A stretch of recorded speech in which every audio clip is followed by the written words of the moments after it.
സോണിയാഗാന്ധിയുടെ കൂടെ photo minister share ചെയ്തിട്ടുണ്ട്. 2009 തൊട്ട് പോറ്റി ശബരിമലയിൽ കയറി ഇറങ്ങുന്നത് ടോട്ടൽ ഇന്റലിജൻസ് ഫെയിലിയർ ആണ്. ഈ വ്യക്തി UDF ഭരണകാലത്തും അതിനുള്ളിൽ കയറി സ്വർണം മുട്ടിച്ചു വരെ വരാൻ തുടങ്ങിയിട്ടുണ്ട്. CM രമേശ് ചെന്നിത്തലയോട് ചോദിച്ചപ്പോൾ പറഞ്ഞത് ഉണ്ണികൃഷ്ണൻ പോറ്റി CM-ന്റെ ചെവിയിൽ എന്തോ പറഞ്ഞിട്ടുണ്ട്, അതിനെ കുറിച്ച് ചോദിക്കാൻ പറഞ്ഞു. ഞാൻ മറ്റു തരത്തിൽ പറയുന്നത് ശരിയല്ലല്ലോ അല്ലേ? ചെവിയിൽ പറയുന്നതൊന്നും എൻ്റെ ചെവിയിലായിരിക്കില്ല. അത് സാധാരണ അദ്ദേഹം ആഭ്യന്തരമന്ത്രിയാക്കി ഇരുന്ന ആളാണല്ലോ, അദ്ദേഹത്തിൻ്റെ കാലത്തുള്ള ശീലം വെച്ച് പറയുന്നതായിരിക്കും. അതൊന്നും ഞാൻ പറയട്ടെ, അതൊന്നും എനിക്ക് ബാധകമായിട്ടുള്ള കാര്യമല്ല. പിന്നെ ഞങ്ങളൊരു മാന്യത വെച്ച് സാധാരണ മര്യാദ അനുസരിച്ചും ഇത്തരം കേസുകളിലൊന്നും മറ്റ് രാഷ്ട്രീയ ബന്ധങ്ങൾ ആരോപിക്കാൻ അധികം പോകാറില്ല. ഇതൊക്കെ ഒരു കേസാണ്. ആ കേസിൽ ആരാണോ തട്ടിപ്പ് നടത്തിയിട്ടുള്ളത് ആ തട്ടിപ്പുകാർ ഏത് കൂട്ടത്തിൽപ്പെട്ടവരായാലും നിയമത്തിൻ്റെ കരങ്ങളിൽ പെട്ട് എന്ന നിലപാട് മാത്രമേ സ്വീകരിക്കാറുള്ളൂ. ഇതുമായി ബന്ധപ്പെട്ട് ധാരാളം പേര് നല്ല കോൺഗ്രസ് ബാന്ധവമുള്ളവരാണ്, നല്ല കോൺഗ്രസിൻ്റെ ആളുകളുമാണ്. ആരുടെയും പേര് ഞങ്ങളാരും ഇതേവരെ പറഞ്ഞിട്ടില്ല. എന്താ അതിൻ്റെ ഒരു ആവശ്യമില്ല. എന്താ അതിൻ്റെ കുറ്റവാളിയാണെങ്കിൽ അന്വേഷണ സംഘം കണ്ടെത്തട്ടെ, അതുമായി ബന്ധപ്പെട്ട നിയമ നടപടികൾ സ്വീകരിക്കട്ടെ എന്ന് മാത്രമാണ്. ഇപ്പോൾ ഇതുമായി ബന്ധപ്പെട്ട് രാഷ്ട്രീയ ലാഭത്തിന് വേണ്ടി പലതരത്തിലുള്ള ചിത്രങ്ങൾ പ്രചരിപ്പിച്ചുകൊണ്ടിരിക്കുകയാണല്ലോ. അതിൽ ചിലപ്പോൾ നിങ്ങൾ നേരത്തെ പറഞ്ഞതുപോലെ എൻ്റെ പേരും എടുത്തുപയോഗിക്കുന്നുണ്ടാവും, എൻ്റെ ചിത്രങ്ങളും അതിനു വേണ്ടി വക്രീകരിച്ച് ഉണ്ടാക്കുന്നുണ്ടാവും.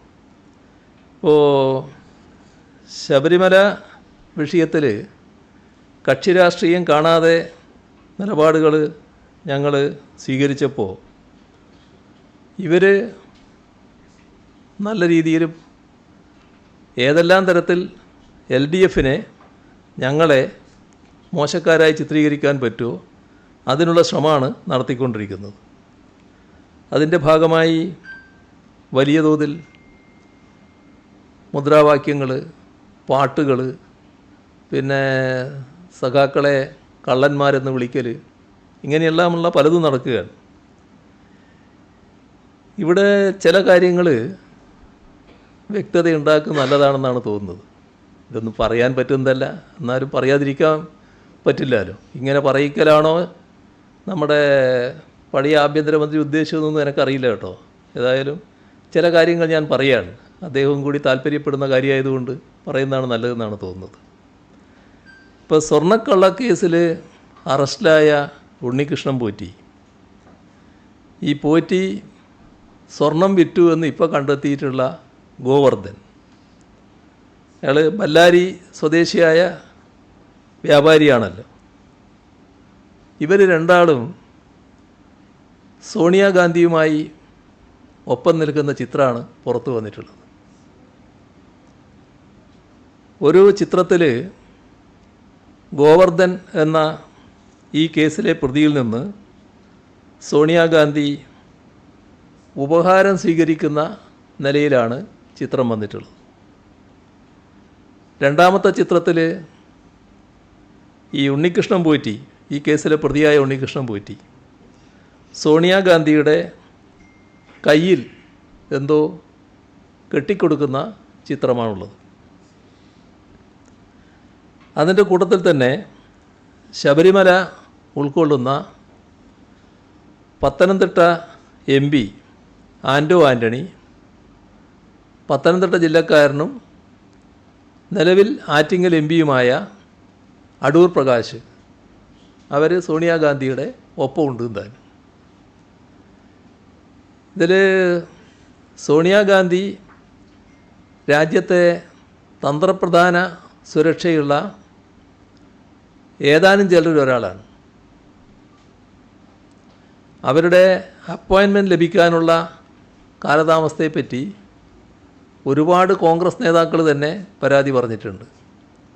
ഇന്നും കേരളത്തിൽ ലീഡർ എന്ന വിശേഷണ പദത്തോടെ സാധാരണ കോൺഗ്രസ്സുകാരെല്ലാം വിളിക്കുന്ന K. കരുണാകരൻ നേരത്തെ പറഞ്ഞത് ഓർമ്മയില്ലേ?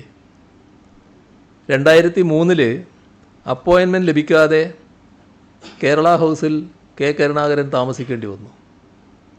സോണിയാഗാന്ധിയുടെ അപ്പോയിൻമെൻറ്റ് ചോദിച്ചതാണ്. പിന്നാലെ അദ്ദേഹം കേരളത്തിലേക്ക് മടങ്ങി. ഇവിടെ എത്തിയതിന് ശേഷം അതിലുള്ള നീരസം അദ്ദേഹം പരസ്യമാക്കി.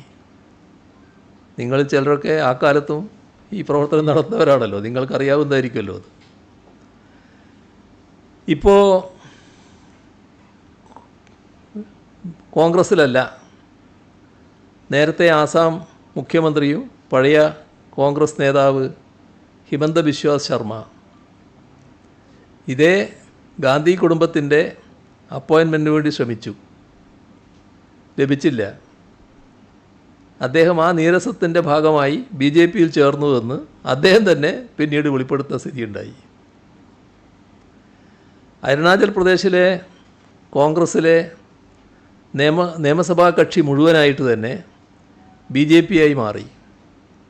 അതിനു പിന്നിലും ഈ അപ്പോയിൻമെൻറ്റ് ലഭിക്കാത്തതായിരുന്നുവെന്ന് കാരണമെന്ന വാർത്ത ആ ഘട്ടത്തിലുണ്ടായി.